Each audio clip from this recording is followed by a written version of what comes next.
তিনি যেই বক্তব্য দিয়েছেন সেটি রাষ্ট্রদ্রোহিতার শামিল। আপনি সেখানে গিয়ে ফুল স্টপ দেওয়ার কে?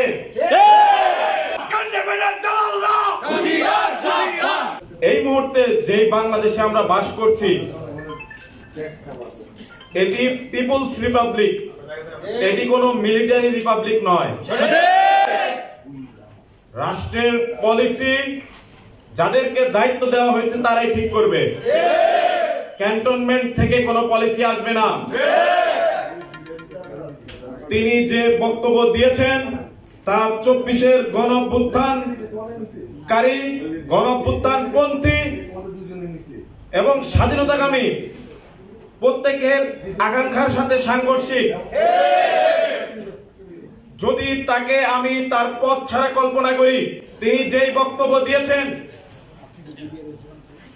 সেটি রাষ্ট্রদ্রোহিতার শামিল।